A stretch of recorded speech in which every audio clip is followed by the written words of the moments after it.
This is Darren Littlejohn. Welcome to the 12-Step Buddhist Podcast, episode 74, Being Present with Loss and Grief, and continuing with the 37 Practices of a Bodhisattva, number 31.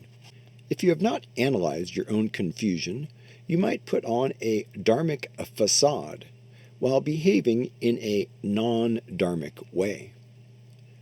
Therefore, to continually analyze your delusion and then discard it is the practice of a bodhisattva. So I want to talk about the loss and grief first. And this is, in effect, an analysis of my own confusion, the process of loss. It's really difficult to comprehend that it's real, that it's happened, that it's true. You look for the one who's lost in the corners of your mind and out in the world where you may have seen them, heard them, touched them, loved them. And in this, if we have healthy attachment, which I've written about in Compassionate Recovery, but there are a lot of books on healthy. You can Google healthy attachment, and you can look at the attachment styles, but the simplicity of it is that we either have healthy, secure attachment or we don't. We either are grounded and present with our primary caregiver, where these theories derive from. And if our primary caregiver is strong and their presence is with you, not questioned, not questionable, there's no doubt in their presence, and your capacity for individuation and separation is healthy and good, at that point in child development, we become both comfortable in the knowledge that we can explore the world and that our primary caregiver is going to be there when we get back or when we look back or when we reach for them. So that's a process of developing healthy attachment. Now, back into the first section of Compassionate Recovery, the adverse childhood experiences, details. The more traumatized we get, the more traumatized we get.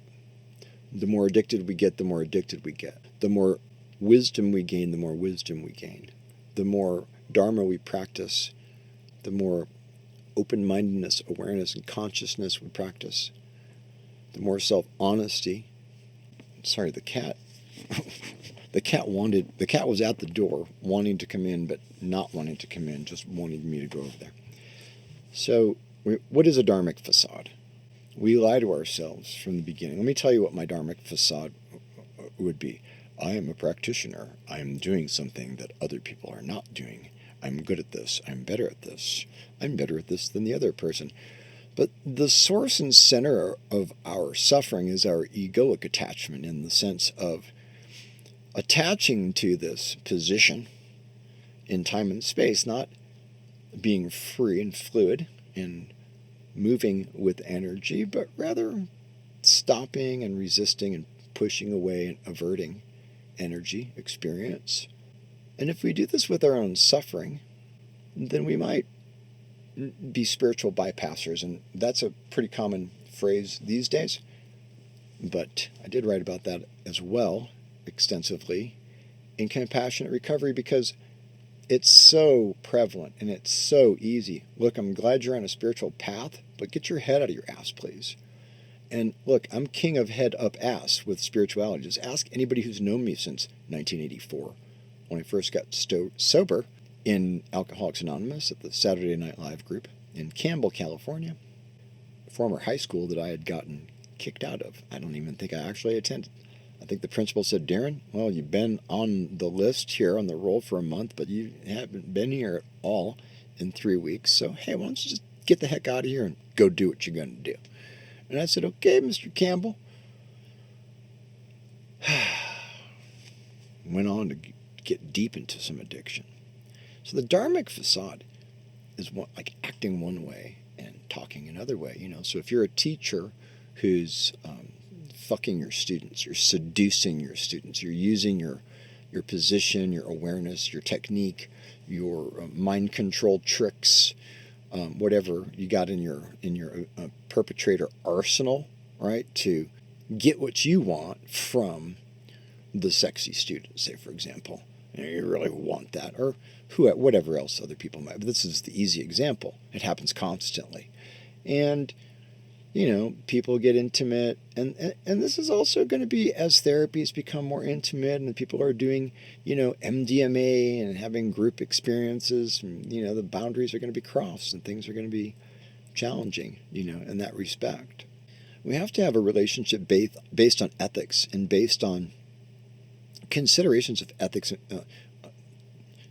reinforced by vows. And while I've written about that, also, I'm not going to refer you to that book right now. It is up there, but the depth of it is beyond what most people really care about. The idea of the Dharmic facade is I'm lying to myself, I'm on a spiritual path. I'm doing God's will. I'm a practitioner. I'm Buddhist. I'm this. I'm that. And the moment we label ourselves, then it becomes an experience of the ego. It becomes an experience of this and that, us and them, me and you.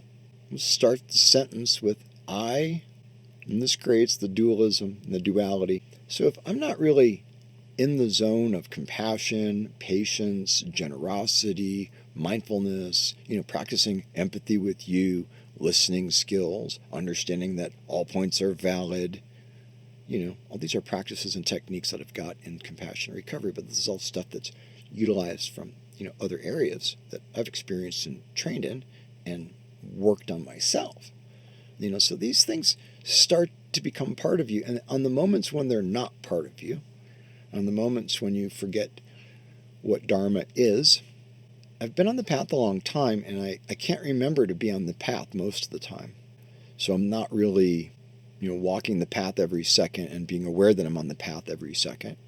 I'm kind of trying to remember to come back to my meditation as many times as it takes, hundreds of trillions of numberless times. It doesn't matter. Time is infinite. We got plenty of it. I'll try to utilize this precious human rebirth opportunity, in this moment, and try to remember that. But try to remember that when suffering is high and intense.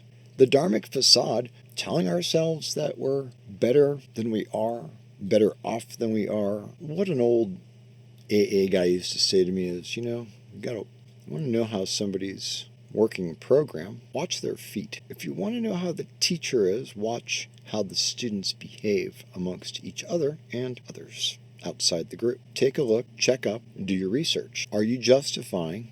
What happens a lot in power dynamics is this, narcissistic trauma bonding, where we just take the position of our abusers and we're like, hey, you want to light me on fire? Can I go ahead and light that match for you? Ooh, don't burn yourself doing it. You think that sounds crazy? Everybody knows what it is now. Since 2016, I think pretty much everybody knows what it means to be gaslighted and what it means to, in a way, whether or not you got sucked into that particular one. We get sucked into our own. We get sucked into our own spiritual bypassing. We get conditioned by our own bullshit, our own position. Right? So how are we acting? Are we acting in a way that's specific to the teaching that says, okay, here I am in this moment. I'm perceiving this experience. I'm having suffering. There's deep loss. Someone has slipped away. I'm sharing this with you because I've had this experience in the past few days, and it's been a real grief and loss. And am I going to act in a dharmic way? Am I going to put on a dharmic facade? Am I going to pretend I don't have the feelings that I have? Am I going to indulge in feelings that don't really need to be indulged in? Am I going to be present for myself and honor myself? And really for me as the person who I am, and I don't want to put the label on it of something, it's just I don't know another way to feel than the love that I feel for, the one who slips away into the next phase. What I want to do is save that being, all beings. I want to save all beings. I want to have the compassion that I have for that being, for all beings without exception. Equanimity, authentic and true, not some bullshit, not some hype, not a dharmic facade, not spiritual bypassing, but real, genuine, true. You get in there and you work it up. You work it up like a genie within yourself. You work it up. You cultivate, you aspire, choose with intention to cultivate. What is the Dharmic path? We're trying to have compassion, trying to practice patience. We're looking at ways to alleviate suffering for others and be of benefit. And we're trying to study and understand within ourselves what it is. And if we haven't looked at our own confusion, and if we don't think we're confused, if we think we're right, then we're up shit creek without a fucking paddle. I don't know how else to say it. You're like one of those robot vacuum discs that just keeps bouncing into the wall and bouncing off the table and bouncing into the dishwasher. That's what it's like for me. When I have this type of attitude, I have all these attitudes. I speak from the position of experience. I'm not preaching to you. I'm saying I know it's true. This is how we are. This is how we tend to be. This is how I am. And it's difficult. And I'm going to give myself permission. I'm not going to cut out. I'm not going to edit the ums and ahs as much right now. I'm going to let myself share with you how I feel. Deep, deep, deep loss. However, I have tools and things and prayers. So let's just say there's a lot of training in Tibetan Buddhism for this. There's a lot of training in Buddhism. And this particular type of thing where beings are passing, we have many things that we can do in the different levels and systems and subsystems and schools and traditions of Buddhism, of Dharma. It's like I went to the doctor yesterday, the skin cancer doctor, because somebody else, it broke off. It was on their back and they didn't see it and it broke off and they died. And then somebody else I've known had this thing and they were fair-skinned, and I'm always in the sun. I had skin cancer before in 96. So I went to the doctor, and it was like I knew he was going to tell me that either that I needed a biopsy and that my situation was possibly tenuous or not. And I had this fear and apprehension and this trying to be aware of the possibility that I could be facing my own mortality. I haven't been breathing well for a long time and this and that. So I feel like I'm going into the doctor and I had to get a ride because, my vehicle's in the shop, and it was not as traumatizing as having to drive to Mexico 7 times for all kinds of teeth that were getting pulled and fixed, and just terrible.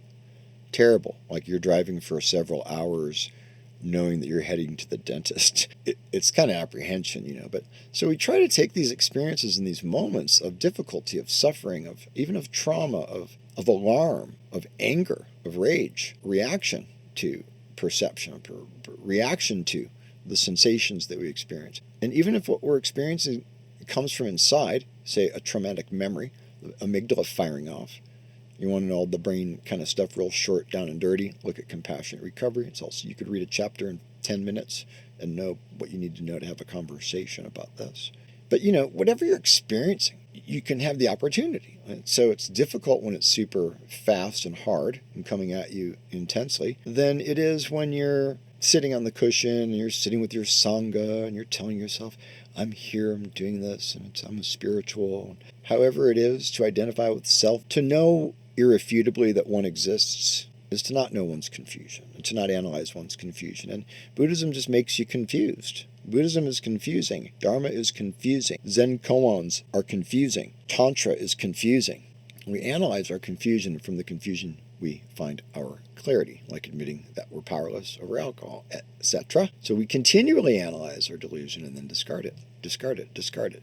And discarding it isn't, uncover, discover, and discard is our old AA Chuck Chamberlain thing, uncover, discover, and discard. And I will just take it further into a gentler, non-effort, kind of a let's allow it to pass. So discarding my own ego attachment, seeing my own confusion, noticing that I'm not practicing what I preach, or even just, not being like, I'm kind of hard on myself, you can probably tell, but it's because I have a big ego and I let myself get away with a lot of bullshit. But within the internal family systems work and the inner meditations and so forth, as I share with you, which incidentally, this is about as intimate as I am with anyone on the earth, this podcast.